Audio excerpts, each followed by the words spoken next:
कार्तिक मास महात्म्य कथा अध्याय 19 श्री विष्णु मम हृदय में प्रेरणा करने वाले नाथ। लिखूं महात्म कार्तिक, राखो सिर पर हाथ। राजा पृथु ने पूछा, हे नारद जी, अब आप ये कहिए कि भगवान विष्णु ने वहां जाकर क्या किया तथा जलंधर की पत्नी का पतिव्रत किस प्रकार भ्रष्ट हुआ। नारद जी बोले, जलंधर के नगर में जाकर विष्णु जी ने उसकी पतिव्रता स्त्री वृंदा का पतिव्रत भंग करने का विचार किया। वे उसके नगर के उद्यान में जाकर ठहर गए और रात में उसको स्वप्न दिया। वह भगवान विष्णु की माया और विचित्र कार्यपद्धति थी और उसकी माया द्वारा जब वृंदा ने रात में वह स्वप्न देखा कि उसका पति नग्न होकर सिर पर तेल लगाए महेश पर चढ़ा है, वह काले रंग के फूलों की माला पहने हुए है तथा उसके चारों हिंसक जीव हैं। वह सिर मुड़ाए हुए अंधकार में दक्षिण दिशा की ओर जा रहा है। उसने नगर को अपने साथ समुद्र में डूबा हुआ इत्यादि बहुत से स्वप्न देखे। तत्काल ही वह स्वप्न का विचार करने लगी। इतने में उसने सूर्यदेव को उदय होते हुए देखा तो सूर्य में उसे एक छिद्र दिखाई दिया तथा वह कांतिहीन था।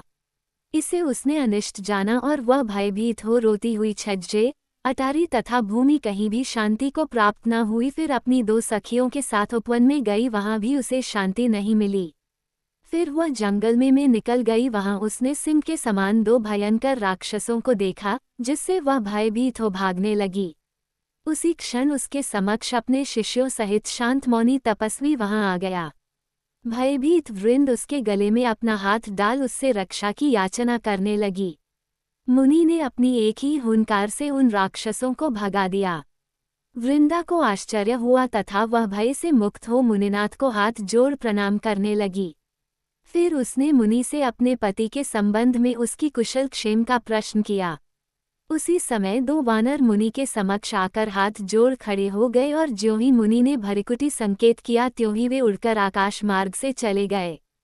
फिर जलंधर का सिर और धड़ लिए मुनि के आगे आ गए। तब अपने पति को मृत हुआ जान वृंदा मूर्छित हो पृथ्वी पर गिर पड़ी और अनेक प्रकार से दारुण विलाप करने लगी। पश्चात उस मुनि से कहा, हे कृपानिधे, आप मेरे इस पति को जीवित कर दीजिए। पतिव्रता दैत्य पत्नी कहकर दुखी श्वासों को छोड़कर मुनीश्वर के चरणों पर गिर पड़ी। तब मुनीश्वर ने कहा, ये शिवजी द्वारा युद्ध में मारा गया है, जीवित नहीं हो सकता, क्योंकि जिसे भगवान शिव मार देते हैं वो कभी जीवित नहीं हो सकता, परंतु शरणागत की रक्षा करना सनातन धर्म है, इसी कारण कृपा कर मैं इसे जिलाए देता हूँ। नारद जी ने आगे कहा, वो मुनि साक्षात विष्णु ही थे जिन्होंने ये सब माया फैला रखी थी।